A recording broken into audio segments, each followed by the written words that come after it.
And welcome back to another edition of Castnet.net Vees Views with head coach Fred Harbinson. Fraser Rogers with you, and getting set obviously for a big week here for the Vees, up 3-1 in this Interior Division semifinal, Fred, against Merritt. And big picture, a solid split on the road with Merritt Centennials affording an opportunity to close it out on home ice in Game 5. But let's just talk about maybe Games 3 and Games 4 in the series first.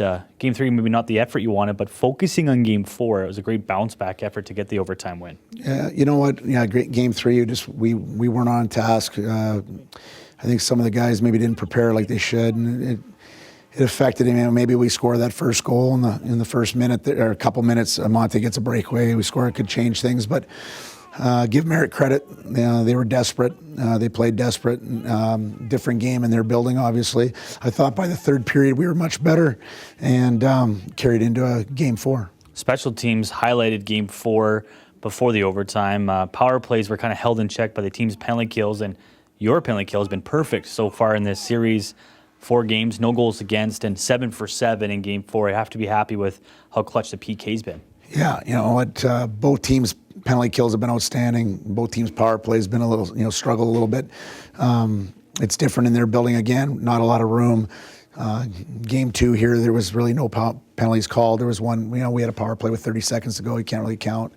So it'll be interesting. This next game here. It'll be interesting to see. How the game's called to start, and then. If one of the teams can capitalize on some power play opportunities.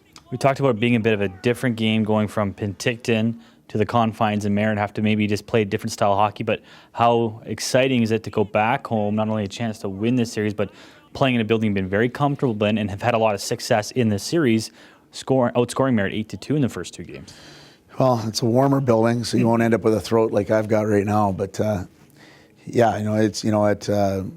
some normal bounces in here, and you can make some plays, and in their building it's obviously it's part of the game. Yeah, it's a game within the game, so to speak. So we'd rather not have to go back there. I mean, who would? You get a chance to close them out here in our building. But as cliche as it is, we know that the 4th game is always the hardest to win.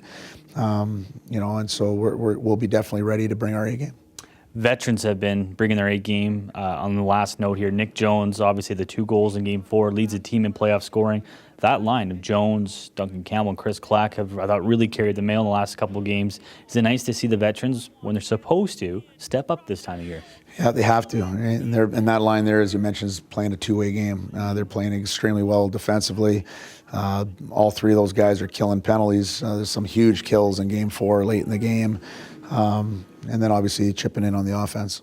All right, we'll let him save his voice for a big one coming up, game number 5 on Thursday night. And don't forget to paint the town blue. Vees and the Merritt Centennials. This has been another edition of Castnet Vees Views.